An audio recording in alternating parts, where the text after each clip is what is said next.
Welcome to the weekly Inner Voice Power with Karen. Today, I love to share a case with you that when it started, this was actually quite bad. The woman that I'm talking about actually had already stopped working and was with sick leave and had a very bad burnout. And and it was very hard for her to recover from that, because what happened to her was kind of such a confirmation of her biggest fear, that she was insufficient and that she couldn't handle it and that she wasn't good enough and that everything was her mistake.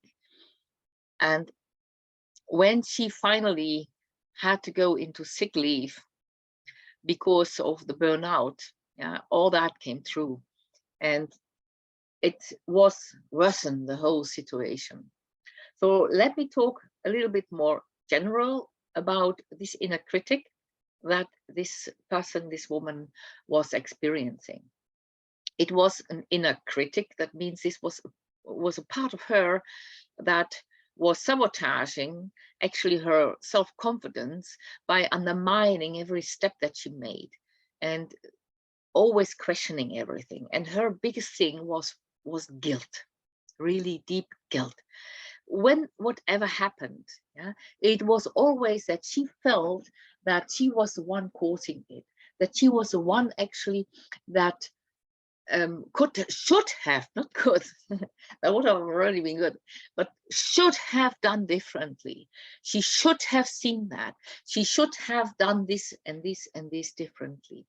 And then she found actually really that when people were accusing her and were using her actually really, as a scapegoat, for mistakes they made, because she had such an energy, she was just jumping into every opportunity to take guilt on herself. So when there was a discussion and somebody was saying something, so you also yes, she was directly taking it in and apologizing for it and saying, yes, I should have done better. And then she was, of course, forcing it from herself, to improve. And then this fear always in the background, of, do I do it good enough, and will people be okay with me? And actually, she never, as she shared with me, she never really felt the feeling of being relaxed and say, yes, this was good, this was good. She was always waiting, kind of, that from one corner or the other, something would happen and she would be blamed for it. And then she would feel guilty. And she was a powerful woman. She was a very powerful woman, and actually she still is, and now also again professionally. But at the moment that I met her, she still was a powerful woman. She really was looking for solutions, how she could improve, how she could actually do it in a better way, how she could find solutions for situations.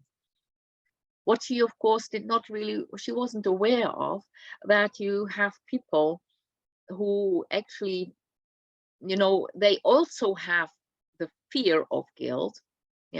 They cannot be blamed, but they have it in a different way. They have learned to deal with it in a different way. They will always look for someone else who did it, always. They will be unable to point a finger to themselves to say like, perhaps this I could have done better, this I could have done differently. So these two are a perfect match. So the people who have on their forehead written, it was me, so just come and blame me, because I already feel guilty before you said something. And then the ones, it cannot be me, impossible, it's me. So it must be somewhere else. So the wires go outside. So these people are finding each other almost always. And so this also was happening in her workplace. And while she was having a more and more harder time by exhausting herself, to really do her upper best, and which people with inner critic and anyhow with an inner saboteur, they often have a capacity of being powerful and also to really find ways, to do it. Not all saboteurs, I must say, there are also other ones, and you might know them as well. But here, when it's about the inner critic, they actually push the person. They push us to do better, to take really the maximum out of it.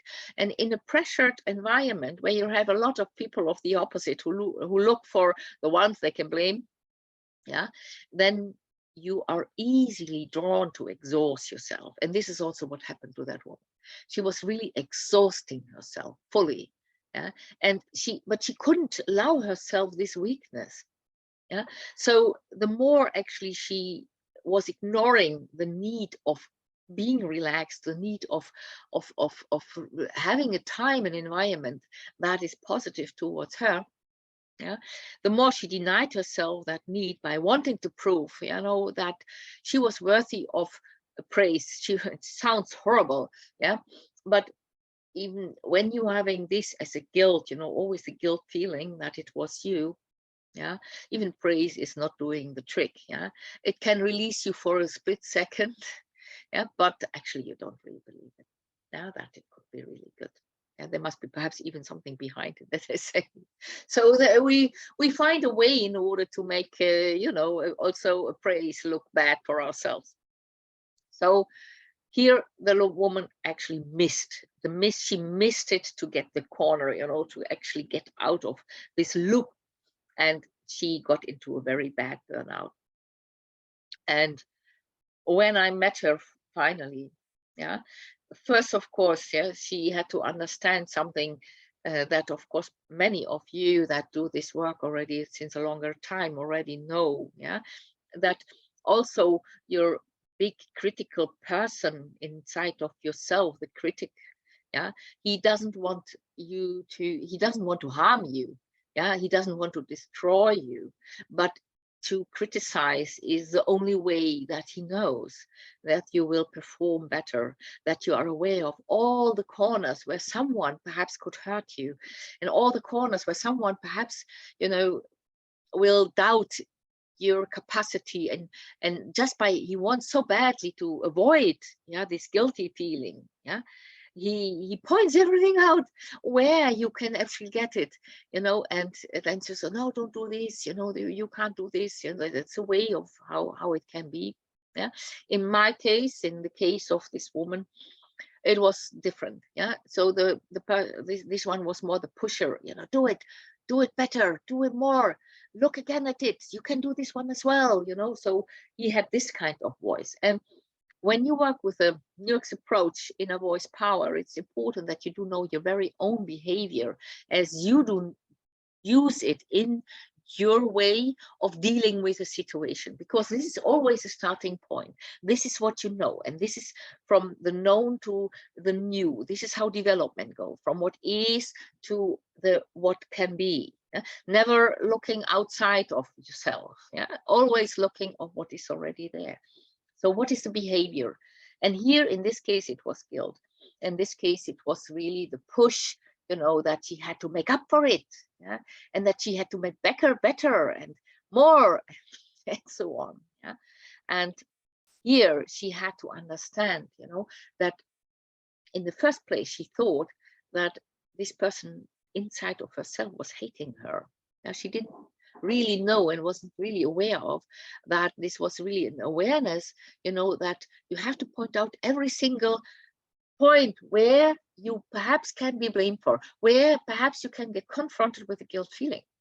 And that this one, the blamer, had to avoid it all circumstances. So this is why he was pointing out all the points, in her life where possibly someone could have said something. And then to wanting to make it up and good, and to please and to do it better as soon as someone actually hit this point. So that the person, this inner critic in the form of the blamer, was actually really wanting to protect her, something that many of you already know, was for her the very first step. She couldn't see that. What many of us don't see, is not that we only have behavior which is destructive and that we can can and have to heal, and that we have to adopt a different behavior, that we have to adapt to a positive self view. Yeah, that is a point where we are going to the Milks approach in a Roy's power, because here we see that we pick it up where it is and see the quality in what it is now.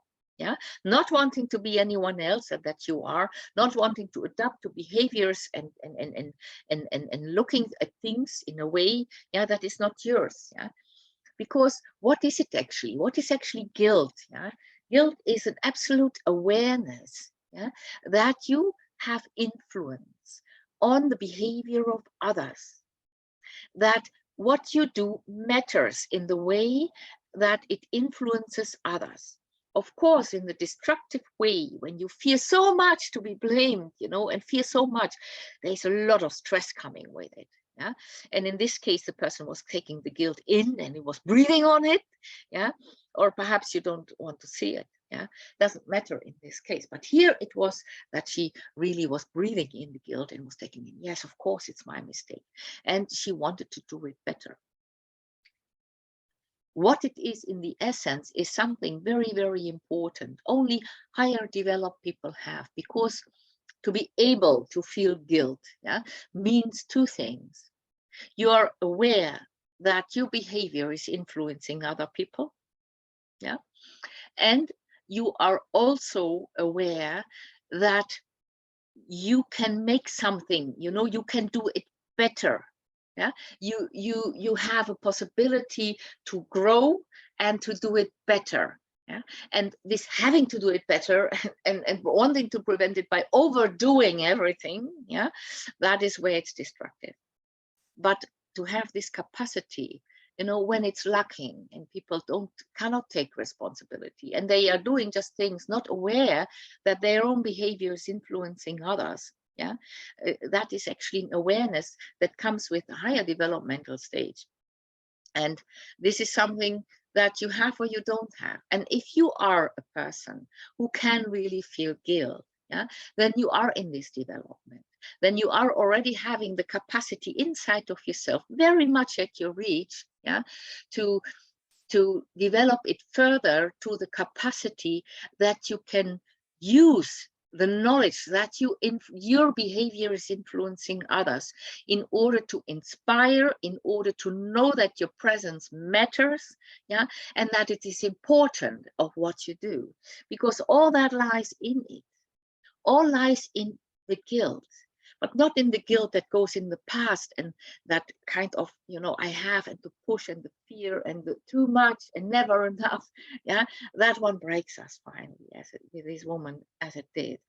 But it also was still inside of her when she was lying on the floor and when she could not do anything anymore and when she was so depressed and so bad off, yeah, and lost every hope inside of herself. So when we met, and she discovered actually what quality was already inside of her, yeah, that the awareness, my behavior influences others, yeah, when you have it in the constructive side, it's a very powerful tool, and it's really doing great jobs as a manager, because you want to inspire people, you want to influence people with your presence. We as managers, I have been a manager for many, many years of my life before I went into the psychological aspects. Yeah, I am aware, you know, that our presence and the energy that we bring into our departments, into our people that we are actually leading, yeah, is so important, because we are not the ones who do the work. Yeah, we are the ones who stimulate, inspire. You know, our presence is important, and the energy that we carry is very important. So also for this person, when she discovered what kinds of brilliance she was carrying inside of her, this saboteur, this inner critic who wanted to pull her always to more, once she could lift it from the destructive side, from the fear side, into the constructive side, to the enriching side, yeah, then everything changed, because the inner critic did not have the intention to break her. He did have the intention to avoid, yeah, to avoid to be criticized, and it didn't know better. But once it was developed further, and she was able to play with it and made space for this part in her, yeah, it was natural to the part to also try it in different ways. It had never intention to make her sacrifice, make her feel bad about herself. There was never such an intention, and this is something that we really need to understand when we have an inner saboteur or an inner critic. Yeah, the how, like how you do it now and how it is representing itself to you is only because it's stuck there. It has no obsession to do it in this way. It has an obsession, yeah, to do the best. Yeah, it has an obsession in the awareness that your actions are influencing others, and by that other people do things. And in the past it was when you didn't do well, then hell break loose, yeah, above you, and that had to be avoided under all circumstances. Yeah, but this is just something that this part had an experience, and by having other experiences, being in another environment, an environment which the New X approach Inner Voice Power creates for you while you're first in the trainings and later you have it by yourself. Yeah, that makes all the difference. And then this part, like everything else, also naturally develops, also develop naturally further. So this is how this person also really discovered the richness in it, and how much, yeah, this inner saboteur actually is now her absolute strength, and how powerful it made her, and how brilliant manager she became because of it. This is what I wanted to share to do today. This week, no, next week, Monday, Tuesday, I have a workshop. You find the link down there if you have interest to know more about it and to meet me, and perhaps we look also into your specific ways. Enroll for the workshop, and I love to see you. In case you don't have time next week, Tuesday, just enroll anyhow, and I invite you to the next one. I hope you enjoyed it, and I meet you next week again.